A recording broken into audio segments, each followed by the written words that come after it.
Hello, and let's get started with Savvas. First thing you will do is open an internet browser and go to savvasrealize.com. Once in Savvas Realize, you will go to the top where it says sign in. Here, you will enter your username and password. The username is usually just the first two letters of your first name, your last name, .ndpa. However, I'm doing a demo account, so it is, and the password is the one we gave you. You will type in there. You'll click sign in. If you would like to save the password to your browser, that might be a good idea, so you don't have to remember it for later. I'm not going to save it today, but you can save it on yours if you want to. The first time you log in, you will come to this screen. It is just a quick account setup. You go here, you choose your preferred language, which is probably English, but you could pick Spanish. You pick a profile icon. This is just a little picture to show it's you. You can pick any one of these you want. I think I'm going to pick the books. Then, ready to get started? That's it. It says you can change all those selections later in settings if you want, but so you don't have to worry if you're like, I really like the dog, but I also like the football. You can change it later. Okay. Now you are in. You'll see that profile pic you chose, the little icon you chose for the top in the top corner here.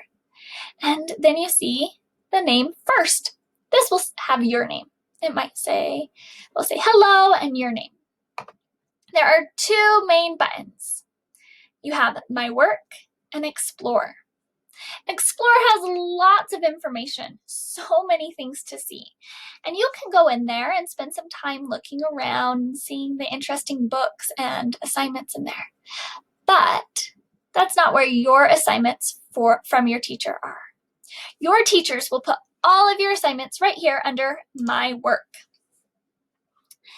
The assignments might just be listed right there, just in a big long list.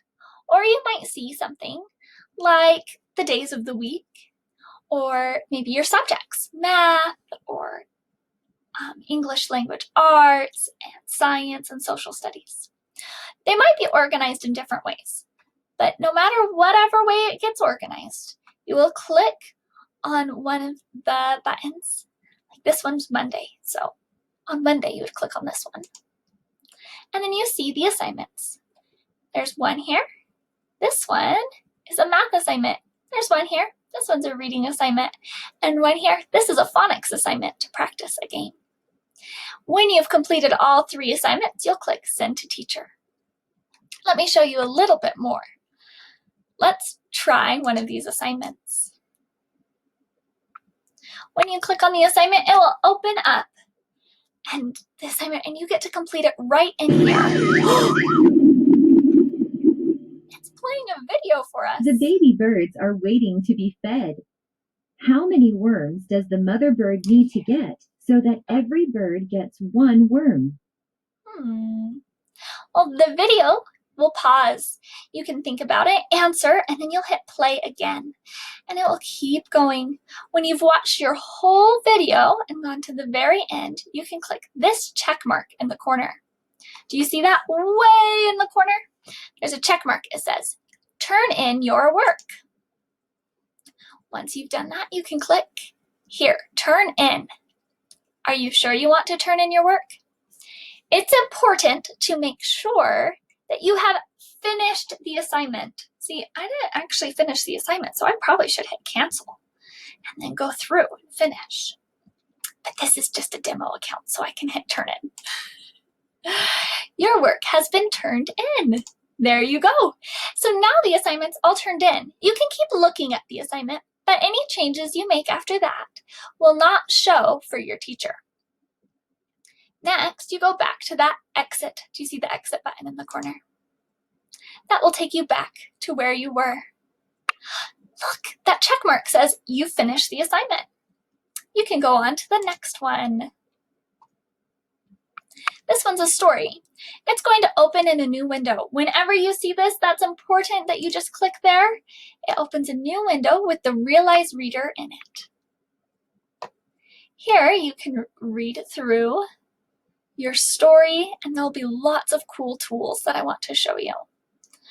So, you have a glossary. The glossary will help you define words that you don't know. There's also a table of contents. So if you want to skip ahead to a different page, you can. As you go through, did you see that? I just clicked this X over here to get rid of that. As you go through your story, you can go forward with this button and back with this one. If you want to see a picture bigger, you just click in the middle of the picture, and it will make the pictures just a little bigger for you without the words on them. If you want to write something in the story, you just click and highlight over the words. So I want to highlight this big sentence. When you do that, you will see this box pop up. You can either highlight it and you can change the color, or you can circle or underline. There's 4 different colors you can pick from. Maybe you want to write a little note. You can type in a note here. I like visiting my grandpa. There we go. And then you hit save. Once you've done that, your teacher is going to be able to see any notes you make or highlights you put in. So if you are reading through and you see some instructions to highlight or circle something, that's how you do it. You just click on the words and drag over them. Maybe you accidentally clicked on the words and dragged over and you don't want to highlight. You just push the X. So you can go through and read your whole story. This is a kind of a fun story. Maybe you'll get a chance to read it. And then you finished the book. So you got to the end. See this arrow? You can't click to keep going anymore. So you finished the book. You did it. Good job. You click over, oops, I didn't mean to click there. But if you do click up there, you can sign out if you need to. If you click up here, we finished our story. So we can just exit out of this window. And then here we go back. Now that you've opened the story and read it, it's been checked off. So most of our math assignments will have a little check button you have to click to turn in your work. The books, you'll want to watch for that check button, but most of the time there won't be a check. It's just if you open and go through the whole book, it'll cross the book off for you. And here's a game. So the game is going to work similarly. Sound rainforest. It's going to be loud. Sorry. Drag picture words that begin with the same sound as moon into the box under the picture of the moon. Drag picture words that do not begin with the same sound as moon into the other box. Click on a picture to hear its name. If ever you are reading something and you see a button like this, that means it will read it to you. So if you can't quite figure out what a word means, you can look for that button to help it read it to you. So this game is pretty easy. You click jog. Jog. Does that start with the same sound as moon? Nope. You didn't. Jog. You'll keep going. Mouse. Good. And so you would keep going through. We're not going to play the whole game.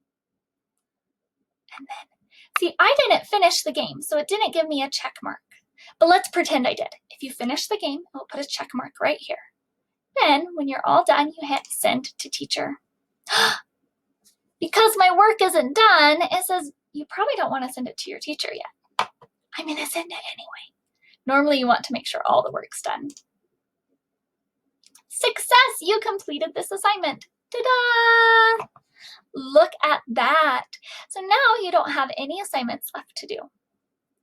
If ever you liked something you read or played in Savvas, and and you want to find it again, you click here to completed work. That will take you right here so you can go back to the work that you already finished, and you can play the game again or do the reading again. But that is how you do Savvas Realize. Up here again, click on your name, click sign out when you are all done.